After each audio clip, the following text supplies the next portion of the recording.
me click.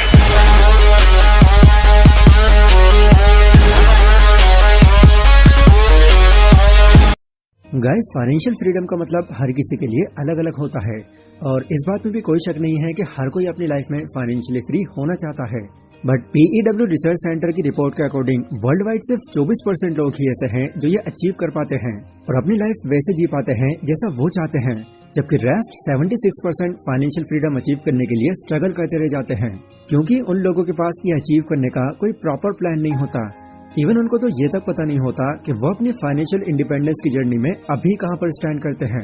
And इसी वजह से अपने डे बाय डे एक्सपेंसेस के सामने फाइनेंशियल फ्रीडम अचीव करना उनको इम्पॉसिबल सा लगने लगता है।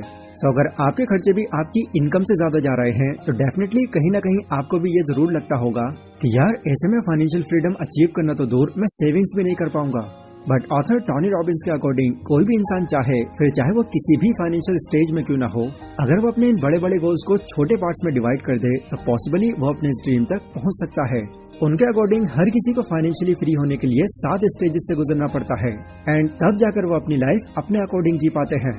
पर जैसा कि मैंने अभी कहा कि इन स्टेजेस के बारे में लोगों को कोई खास जानकारी नहीं होती एंड इसीलिए उनका ये सपना सिर्फ एक सपना ही बनकर रह जाता है। बट आज की इस वीडियो में मैं आपको उन्हीं 7 स्टेजेस के बारे में बताऊंगा जिन्हें अचीव करके आप फिर जैसी चाहे वैसी लाइफ जी सकते हैं और इससे कहीं ना कहीं आपको ये भी अंदाजा हो जाएगा कि अभी आप अपनी फाइनेंशियल जर्नी की कौन से स्टेज पर हैं। So let's begin. Stage number 1, financial dependence. अगर आपकी लाइफ में अभी एक ऐसा टाइम चल रहा है जहां पर आप अभी कुछ भी नहीं कमाते और पूरी तरह से सिर्फ अपने पेरेंट्स पर ही डिपेंडेंट हो, तो मैं आपको बता दूं कि ऐसा अपनी लाइफ को जीने वाले आप दुनिया में अकेले नहीं हो, क्योंकि हर कोई अपनी लाइफ की एक स्टेज पर फाइनेंशियली दूसरों पर डिपेंड ही रहता है। और इंडिया जैसी कंट्री में तो ये चीज और भी ज्यादा होती है, क्योंकि यहाँ पर लोग हमेशा अपने पेरेंट्स और सभी के साथ रहना पसंद करते हैं। इस वजह से ये डिपेंडेंसी कहीं ना कहीं और भी ज्यादा हो जाती है। अब वैसे देखा जाए तो ये ज्यादातर डिपेंडेंसी तब तक रहती है जब तक आप अपने स्कूल या कॉलेज में होते हो, क्योंकि तब तक आपके पास कोई ऐसा सोर्स या फिर कोई ऐसा काम नहीं होता जहां से आपका खर्चा निकलता रहे। बट सिचुएशन आपके हाथों से तब छूटने लगती है जब कॉलेज पास आउट करने के बाद भी आपके पास कोई खास प्लान नहीं होता। इस चीज का आपको कोई आइडिया नहीं होता कि अब क्या करना है, जिससे मजबूरन आपको जो दूसरे लोग सजेस्ट करते हैं आपको उनके मुताबिक चलना पड़ता है, जिससे एट द एंड आपका फ्यूचर आपकी लापरवाही की वजह से एक अलग ही डायरेक्शन पकड़ लेता है। तो इसीलिए सबसे पहली स्टेज आपको यही सिखाती है कि अपने कॉलेज में ही अपने फ्यूचर की पहले से तैयारी करके रखो। आप पहले ही ये ध्यान में रखो कि यहाँ से निकलने के बाद अब आपको ये करना है जिससे आप खाली न बैठ सको। इस तरह का माइंडसेट आपको शुरू से ही दूसरों पर डिपेंड रहना छुड़वा देगा और आप अपने दम पर कुछ कर पाओगे। Stage number 2, financial solvency. यहाँ पर अब आप दूसरों पर फाइनेंशियली डिपेंडेंट नहीं हो, क्योंकि अब आप इतना पैसा कमा रहे हो जिससे आप अपने खर्चे मैनेज कर सको। बट स्टिल अभी आपकी कमाई इतनी ज्यादा नहीं है कि उससे आप अपने खर्चे भी चला सको और इमरजेंसी के लिए भी कुछ बचा सको। टॉनी रॉबिन्स के अकॉर्डिंग ये दूसरी स्टेज लोगों की एक सर्वाइवल स्टेज होती है, जिसमें गुजारा करने के लिए भी आपको मेहनत करनी पड़ती है। तो इसमें अब आपको एक स्टेप और आगे बढ़ने के लिए थोड़ा और टाइम देने की जरूरत है। जैसे सपोज करो अभी आपकी एक जॉब है जो आपको महीने के 15,000 दे रही है एंड इसके लिए आप 9 बजे जाते हो और शाम को 5 बजे आ जाते हो। तो इसके बाद का ये जो 9 से 5 का टाइम होता है, यही टाइम ये डिसाइड करता है कि आप अपने फ्यूचर को लेकर कितना सीरियस हो। अगर आप अपने इस टाइम को घूमने फिरने या फिर फोन चलाने में गुजार रहे हो तो हमेशा आप अपनी इसी स्टेज पर रहोगे जहाँ पर आज चल रहे हो। बट अगर आप अपने इस टाइम को यूटिलाइज करके कोई नई स्किल सीखते हो जो आपको एक नया इनकम सोर्स बनाकर दे, तो यहाँ पर अब आपकी इनकम आपके खर्चों से आगे बढ़ जाएगी और आप कुछ सेव कर पाओगे। Stage number 3, financial stability. तो यहाँ पर अगर आप अपने इनकम से सारे खर्चे करने के बाद भी कुछ पैसे सेव कर पा रहे हो, तो इसका मतलब सीधा है कि आप अपनी फाइनेंशियल स्टेबिलिटी की स्टेज पर अपनी पकड़ बना चुके हो, क्योंकि इस स्टेज पर सेविंग्स करना एक बेसिक पर इम्पोर्टेंट चीज मानी जाती है। एंड जब आपके पास आपकी सेविंग्स होती है तो आप अनसर्टेन सिचुएशन और इमरजेंसी जैसे हालातों से भी अच्छे से डील कर पाते हैं। तो अब जब आप अपने कुछ पैसे खुद के लिए सेव कर पा रहे हो, तो यहाँ पर अगर आपको आपके ऊपर कोई लोन या फिर उधारी है, पहले उसको निपटाना है, क्योंकि ये चीजें ऐसी होती हैं जो जब तक आपके सर पर रहती हैं आपको तब तक चिंता रहती है। एंड एक बार ये सब उतर जाने के बाद आप देखना आप ज्यादा कंफर्ट और सुकून भरी लाइफ जिएंगे। Stage number 4, financial security. अच्छा, आपके अकॉर्डिंग फाइनेंशियल सिक्योरिटी का क्या मतलब है?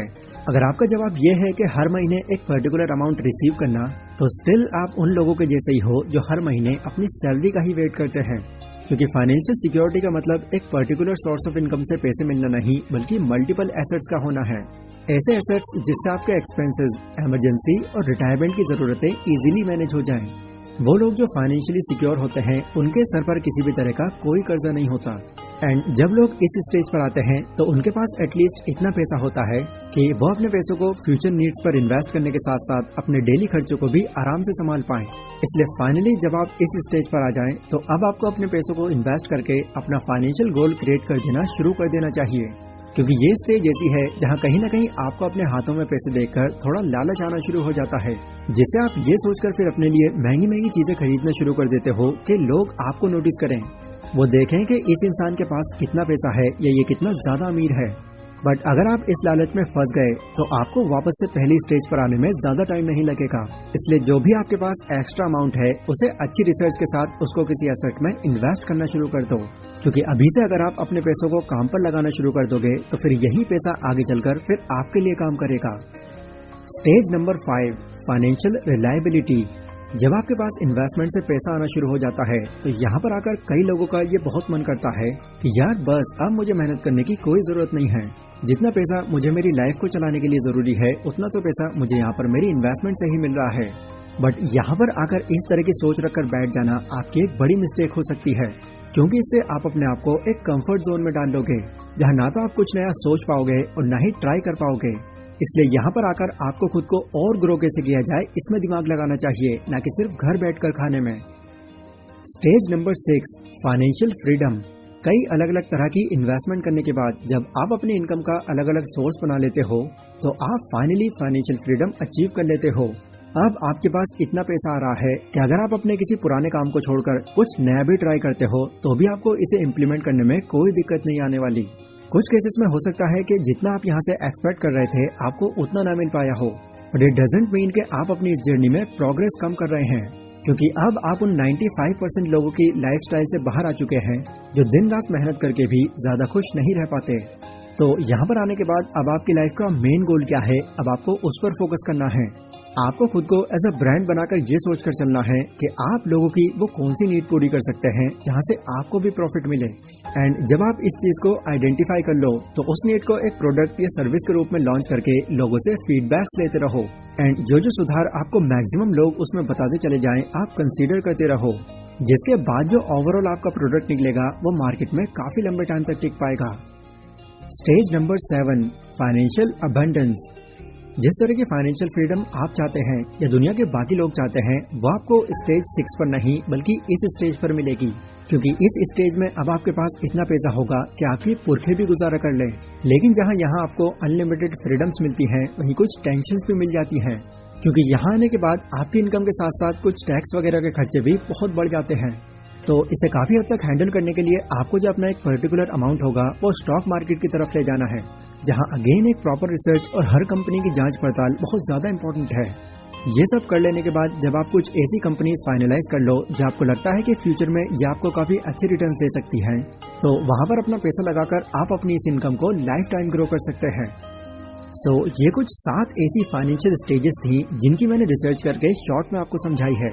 यहाँ पर नोटिस करने वाली बात यह है कि इस वीडियो में आपको ये सब प्रोसेस जितना आसान लग रहा है ये उतना आसान नहीं होने वाला। खासकर स्टार्टिंग फेज में तो आपको इसके लिए बहुत मेहनत करनी होगी। एंड हो सकता है कभी कभी कुछ ऐसा टाइम भी आ जाए जब आप गिव अप करने की सोचो, बट अगर आप वहाँ पर जाकर भी गिव अप कर जाओगे तो अगेन आपकी लाइफस्टाइल भी फिर वैसी ही रहेगी जैसे 95% लोगों की है। तो इन्हें समझो और इनके अकॉर्डिंग अपनी फाइनेंशियल जर्नी स्टार्ट कर दो। इस वीडियो से मिली इन्फॉर्मेशन अगर आपको पसंद आई हो तो इसको लाइक और शेयर जरूर करें। एंड कमेंट सेक्शन में आप लोग मुझे इस टॉपिक पर अपना ओपिनियन भी बता सकते हैं। बाकी मैं मिलता हूँ अपनी अगली वीडियो में, तब तक के लिए stay safe, stay healthy, take care.